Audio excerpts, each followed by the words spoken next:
Да, брат. Алмаз в лазере ведь тоже? Алмаз оставил, ну. Ага, дресс-код. Дресс-код, да. Сейчас это цех, дресс-код такой. Пожалуйста, пожалуйста. Ничего, хватит туда написать. Сапоги надо снимать тогда. Ну там немножко есть такое, что тоже кровати. Халил менің бірінші роль, главный роль бірінші классик әсерде бірінші тапқыр оқытты, қауышадым. Әкірінләп репетициялар башланғаш жеңіләйді. Илгиз Ауи белән Илгиз Зайниев менің оқытушым. Оның белән эшләргә жеңелрәк булды. Ул да мине аңлый, мин дә аңлыйм.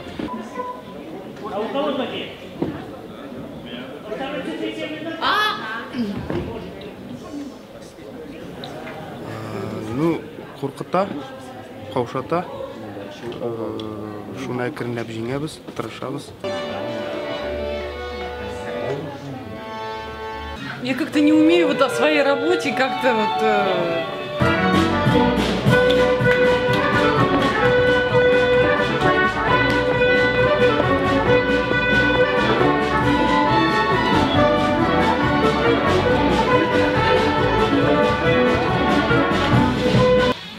Меня это очень заинтриговало, мне было это очень интересно, потому что в других, например, спектаклях никогда бабушка с дедушкой не танцевали, а здесь трудно назвать их бабушка с дедушкой по пьесе, они мать и отец довольно-таки молодые. Вот ты знаешь, смотришь в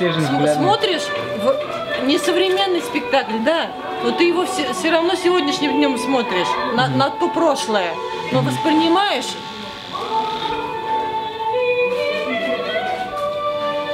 Это вот сейчас я нашла фразу правильно. Как правильно сказать то, что человек современный, ему 30 лет, да, а он настолько в себе сохранил традиции того прошлого, то есть настолько это передается из поколения в поколение, что он смог передать.